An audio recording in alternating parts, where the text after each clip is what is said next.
Hello all, I thought I'd continue on this line of the UK versus England and how it really is the beginnings of balkanization that we're seeing. As I said yesterday, the problem for the system is that England exists. England and the English can't be erased like a mistake on a shopping list as they would seemingly wish. We are a people, we are a spirit, we are an ethnicity. And as I pointed to yesterday, it's the consciousness of this Englishness that's the problem for the system, because they prefer that everybody here just sees themselves as the rootless modern mass man. There's no difference between John Smith, whose family have been here for thousands of years, and Sanjeev, who rocked up a couple of years ago. In essence, they want us to think purely in terms of ideology and let go of deeper instincts such as blood and nation and spirit. But when you push people, you'll find that that's actually very hard to do because the blood and sweat of our ancestors is very much infused in the soil of our country. Now, people have been told they're evil and disgusting for recognising this for decades now. However, I think we're at the point now where the silent majority is starting to think, do you know what? I would actually like to keep my identity. It matters to me. I don't want my town to be flooded with yet more hordes from the third world. Now, I dare say this is why protests have started when they're trying to bus in asylum seekers into given towns and cities. Most evidently, Epping has been in the news recently, and it seems that their protests have worked in moving the asylum seekers. We have to remember, though, Epping is a special case because many people who live there were the historic East London working class. They moved out of East London in the first place because of mass migration, so they know that they've got nowhere else to run.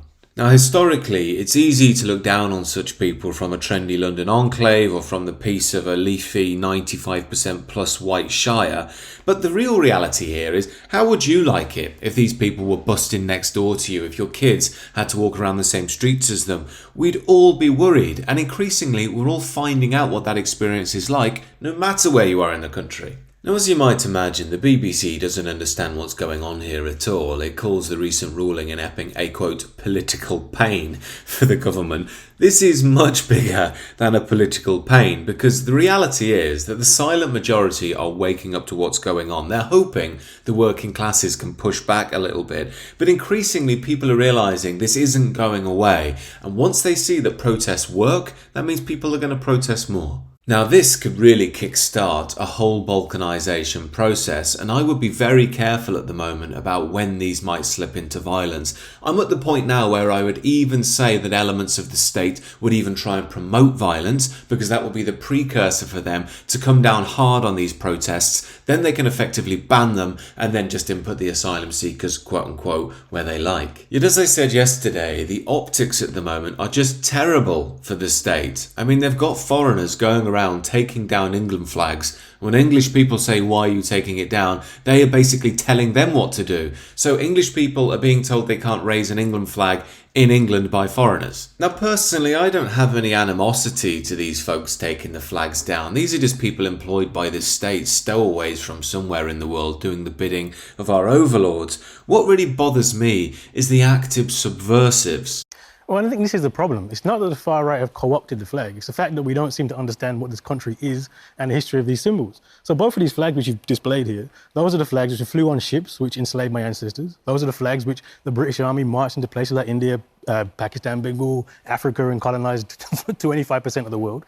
The reason the far right picks up these flags and has consistently, since the 60s, 70s, since my parents' generation have been in this country, is because these flags represent the racism which they are putting out into the world. That's Professor Kehendi Andrews, a professor of, quote, Black Studies at Birmingham City University. Now, he likes to LARP as if he's some revolutionary, but in reality, he's just a mouthpiece of the modern British liberal state. He really is a spiritual godfather of the modern UK.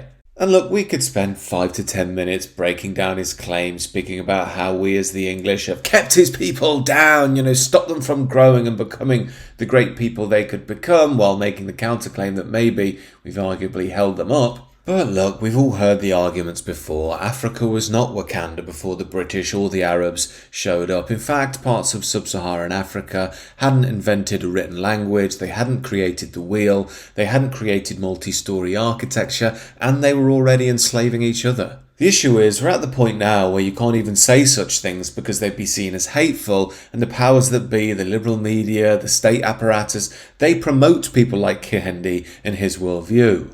My point is that there's no fixing this now. If we can't speak about the harsh truths which contextualise history, then all we have left is the dogma of the liberal multicultural state. This inevitably, at best, is going to lead to a fracture, at worst some type of civil war scenario.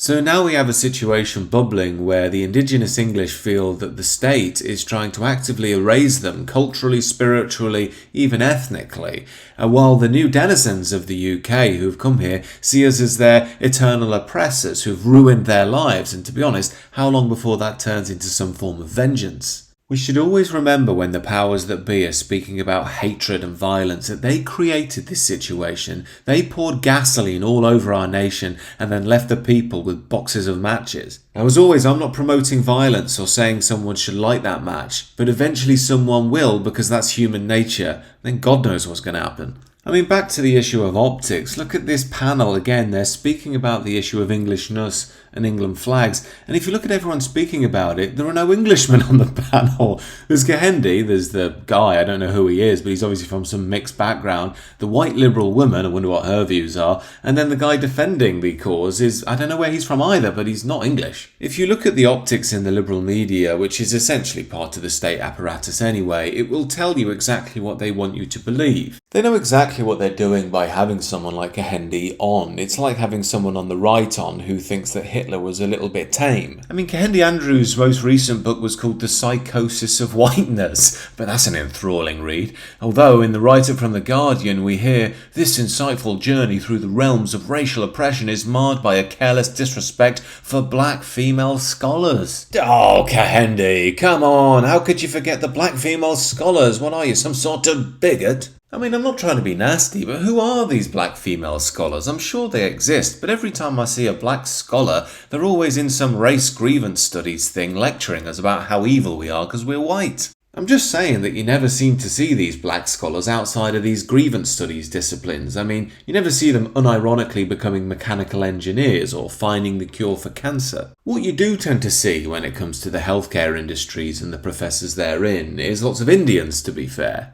However, I don't really believe that's out of some magnanimous desire to heal the world. Growing up in Leicester, you pretty quickly find out why. Despite the liberal fantasy, I think the reason many Indians become doctors isn't because their fathers say, "Dinesh, my son, you must go out into the world and heal the people." It's more because it's a high-paying job that's also high status. I mean, growing up around some of these Indians, you could see what their dads were like. "Shut up, Rajiv. You get food and daylight when you be doctor. Now study for rest of month in silence and sleep on bed of stones." And you're thinking, yeesh, poor Rajiv, bloody hell. But at the end of the day, I suppose it does get results. Indian kids get some of the highest grades in the country. What winds me up after that, though, is the local school headmistress with the liberal beliefs in Leicester at an all-Indian school will say, "Well, we get such good results because we try and promote tolerance and diversity and let students learn at their own pace." And I'm thinking, this is the exact opposite of diversity and tolerance. It's an all-Indian school, it's completely homogenous, and your results aren't dependent upon your liberal bullshit, they're dependent upon the hard-line brutality of these psycho-Indian dads. But look, jokes aside, I actually don't mind the Indians that much. I've always found them to mind their own business, be family-oriented and work hard and so on.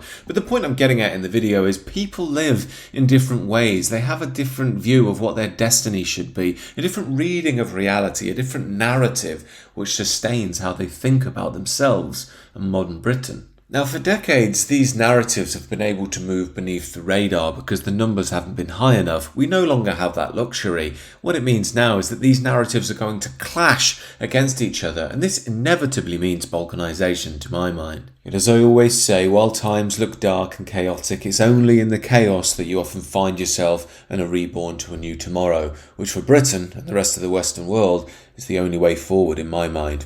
Do let me know what you think about it down below. Do consider subscribing to the channel if you know.